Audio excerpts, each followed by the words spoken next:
Welcome to Traversing the Transition, talking to children and young people. My name is Harriet Cooper and I am from the Derbyshire Educational Psychology Service. This video is intended to provide practical advice and approaches to be used when talking to children about coronavirus and about worries they may have related to the current pandemic, with a particular focus on talking to children about emotions. We encourage school staff and parents to welcome conversations from children and young people and create opportunities for talking about emotions. We understand that this can place adults in a more emotionally vulnerable position, but hopefully this video will give you some ideas and provide you with the reassurance to talk to children on an emotional level. We understand there may be some concerns about how to talk to children, specifically about coronavirus. Therefore, I will share the advice from the British Psychological Society regarding talking to children about coronavirus. 1. It is good to talk. Children will have heard about coronavirus and likely notice changes around them, such as people wearing face masks. It is important they feel comfortable talking to you about coronavirus, as you will be the best source of information and reassurance for them. It is also likely they will talk to their friends or other children, which can involve imagination and misinformation, so having the chance to check in with you is even more helpful. 2. Be truthful, but remember the child's age. It is better to take an honest and accurate approach. Give children factual information, but adjust the amount and detail to fit their age. For example, you might say, "We don't yet have a vaccination for coronavirus, but doctors are working very hard on it." Or, "A lot of people might get sick, but normally it is like a cold or flu and they get better." Younger children might understand a cartoon or picture better, and there are lots of ebooks and visual resources now available online.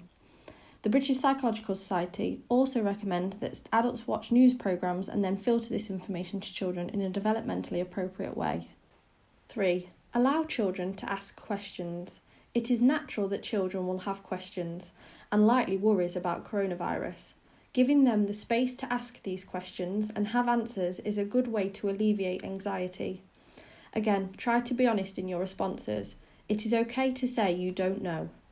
At the moment, there are questions we don't have answers to about coronavirus. You can explain this to children and add in information about what people are doing to try to answer these questions. Maybe the child has an idea too. Let them tell you or draw them. 4. Try to manage your own worries. Uncertainty can make all of us feel anxious or worried. Identify other adults you can talk to about your own worries and questions. What things usually help to make you feel a bit calmer? If you're at home, music, breathing and relaxation techniques. Distraction, such as watching something funny, and time with family members or pets can all help. Talk to children when you feel calm. It will reassure them. 5. Give practical guidance.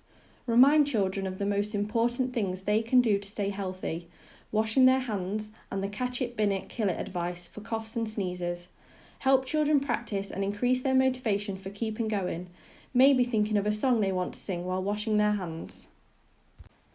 We will now look more specifically about how we can talk to children and young people about their emotions.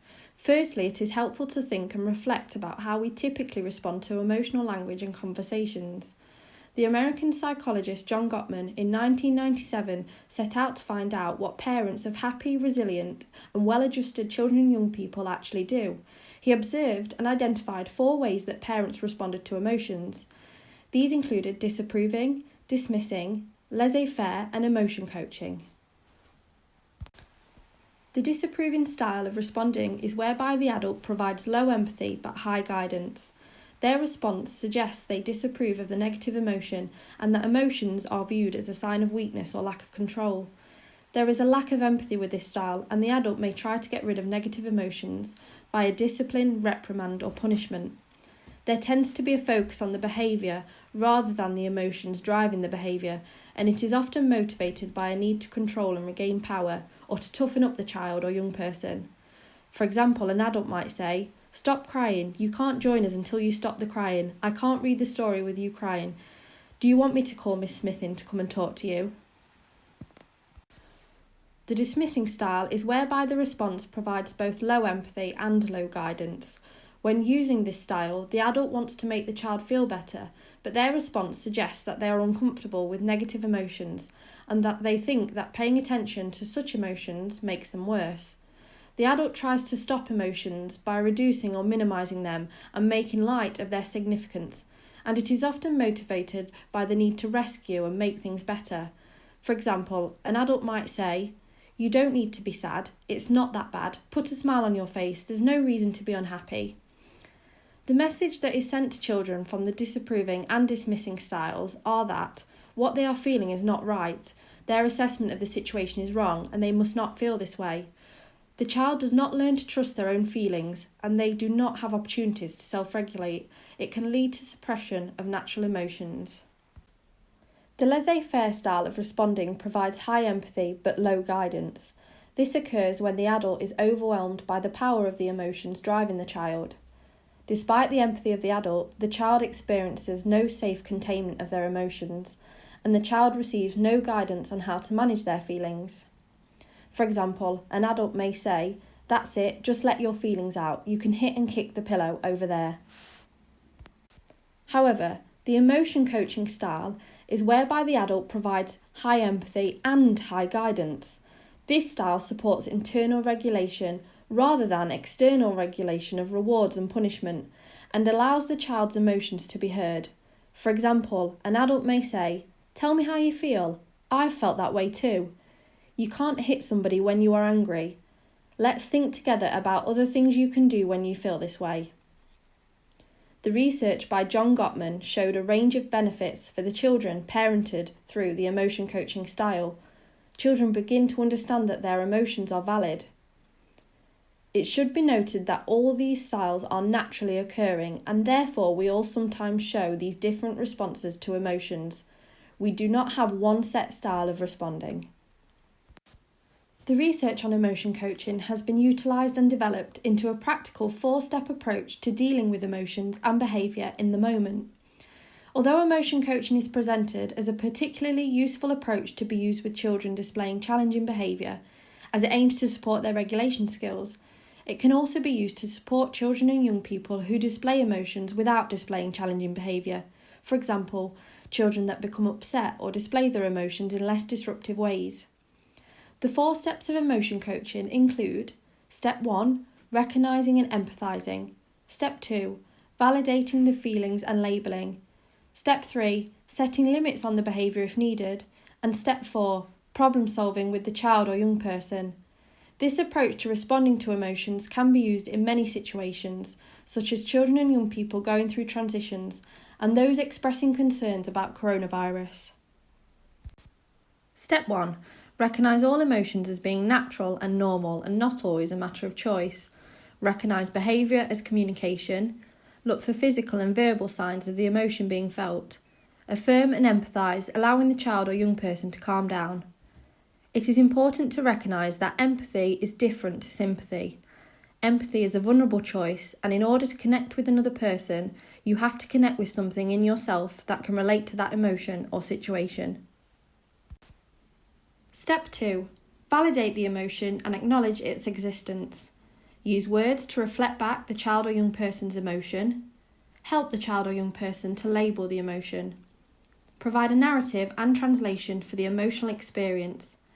You may want to mention any physiological responses, facial expressions, and body language that the child or young person is displaying. For example, "I noticed you looking around at the others who are working on their projects. I think you might be feeling nervous right now about whether your work will be okay. Have I got that right?" Sometimes it can be difficult to identify which emotion the child or young person is feeling, and in those instances, it may be helpful to refer to one of the key emotions: anger, sadness, surprise, happiness, disgust, and fear. Before moving on to the next steps, it is crucial to firstly co-regulate and empathise with the child or young person. Step 3. State the boundary limits of acceptable behaviour. Make it clear that certain behaviours cannot be accepted. But also ensure that you retain the child or young person's self-dignity. This step may not be needed all of the time, and it is only needed for situations in which a child or young person needs to learn that the behaviour they displayed is not appropriate. For example, "You can't behave like that, even though you are feeling annoyed because it is not safe." Step 4. When the child or young person is calm and in a relaxed, rational state, explore the feelings that they are experiencing. Scaffold alternative ideas and actions that could lead to productive outcomes. Empower the child or young person to believe they can overcome difficulties and manage their feelings and behaviour. For example, you could say, "Next time you are feeling like this, what could you do? How do you think you will react next time, or if this happens again?" Some children and young people may need more support with this and may need to be given guidance or options to support with problem solving. Emotion Coaching UK have provided information on how emotion coaching is a useful tool to use to support the emotional well-being of children and young people during COVID-19. They also provide 3 commonly occurring scenarios suggesting an emotion coaching approach and language you could use. These include wanting to go out and play with friends, even though it is not possible, feeling unwell and the possibility of emotional distress revealing itself as reoccurring physical symptoms, and not wanting to do online homeschooling. Sometimes it can be helpful to facilitate and encourage the talking of emotions with children and young people, and there are a number of resources that can support this. These resources can be used alongside emotion coaching, for example in stages 1 and 2 when you are recognising and labelling the emotion the child or young person is feeling. However, they can also be used separately to emotion coaching, for example in one-to-one time as part of nurture provision or with groups of children or young people. Blobs are a child and adult friendly way of exploring views and self-constructs. These may be a resource you already have or can be purchased at blobtree.com. There are a number of different blob scenes, with the blobs engaging in various activities and having different facial expressions. The blobs can be interpreted by individuals as feeling or doing anything. There are no right or wrong answers. When using these with children and young people, you can ask questions like, which blob is most like you today? What are they doing? How are they feeling? What's made them feel like that? You could also ask more specific questions such as, which blob do you think you will be like when you go back to school? Why do you think that is? They have also developed a blob guide to social distancing, which provides visual activities which explore feelings on a range of topics, such as social distancing and the process of emotional change. Scales can be used effectively to explore the views and emotions of children and young people.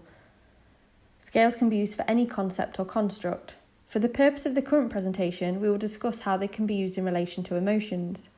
Some examples include each child or young person having their own scale and rating where they are on the scale that day. When children or young people start talking about emotions or indicate any physiological responses, such as I have butterflies, the scale could be used to identify where they currently are and why, and if these are negative emotions, asking them how they could move up or down on the scale. The scales could be used across different days and weeks to help children and young people reflect. For example, what made yesterday a 4 and not a 5? What did you do differently? What did you like about it? How did you manage? Using the scales will also help children and young people to visualise that emotions and feelings change, and we go up and down the scale depending on a range of factors. Cards are often a useful resource to provide children and young people with visual aids to support their thinking and expressions of emotions. The bear cards provide pictures of various bears with different facial expressions and body language. Children may interpret the emotions of these bears differently, but that is okay. These bear cards are available to buy online, however it is also possible to create your own cards with images you can find online, with photographs of yourselves or the children or young people, or with images you draw, as can be seen on the slide. You could ask questions such as, which face or bear are you today? Or use them to explore how they feel about certain situations, such as going back to school or moving to secondary school. There are many emotions that children and young people may be experiencing at the moment, and they may have particular worries, which I'll mention in the next slide. It is helpful to recognise that the emotions displayed on the surface may only be the tip of the iceberg, and some emotions might not be evident through their behaviour, or they may be unable to articulate them. Although it is often helpful to utilise the key emotions if children and young people are unsure of what they are feeling, it is also helpful to expand their vocabulary and emotional literacy by utilising different and more complex emotions. Before we finish, we will discuss how we can talk to children and young people who are particularly worried about coronavirus. The NSPCC provides some guidance around this, and they suggest you should be encouraging children to talk to you or another trusted adult about how they are feeling. The NSPCC have tips on how and where to have difficult conversations. This doesn't always have to be face-to-face, they might find it easier writing their thoughts down. They suggest that you could create a feelings box where you all put good, sad or difficult feelings in and then talk about them at the end of the day. For younger children, play can be a great way to help them talk about their worries or give them a good distraction when they are upset. But not being able to play with their friends can be hard. Set aside time to play together and have fun. You might notice some changes in a child's behaviour. Younger children may start thumb-sucking or bedwetting, and older children may have mood swings and be irritable. You might also notice changes in appetite or sleep patterns. These can be ways a child is experiencing stress. It takes time to adjust to the new normal, and children may need lots of support and reassurance to help them through it. Children may have a very real fear of the people they love and care for dying or getting seriously ill. It can be difficult, but it is okay to have conversations about death. The Educational Psychology Service can provide guidance and advice around this if needed, and there are also some resources available via the Child Bereavement UK and Winston's Wish websites. Some young people might be anxious about if there will be enough food. Adults may need to have conversations about what they might see in the news or online not always being the same as what is actually happening. Parents could involve them in food shopping and be mindful of conversations had with other adults about frustrations in buying food. For children with eating disorders, worries about food can be really challenging. Talk to them about their worries and speak to the Eating Disorder Charity if you need advice. Read their advice on eating disorders and coronavirus for up-to-date information and support. Rolling news and social media can cause a lot of anxiety. Remind children of the facts and explain what false or sensationalised information is. It is important to allow children to ask questions about the things they see online. And if you do not know the answer, letting them know that some things are not certain or known yet is okay. We are all currently in a period of uncertainty and transition, and it is not always possible to provide answers to all of the worries and questions children and young people present. What we can do, however, is provide a safe space for children and young people to share their emotions. It is important to help children and young people identify their emotions and empathise, so that they feel their emotions are valid and that you understand. Throughout this video, I've talked about how adults can talk to children and young people about their emotions. However, emotion coaching can also be used to communicate with adults, such as colleagues, family and friends. It is also important to be kind to ourselves and understand that our own emotions and worries may be particularly heightened at the moment. It is okay not to be okay. If we are not in the right mindset to help children and young people regulate their emotions, then it is important to step back and allow another adult to take over. Thank you for listening. A copy of these slides is available on S4S where they can be downloaded. Look out for more videos on Traversing the Transition by Derbyshire Educational Psychology Service.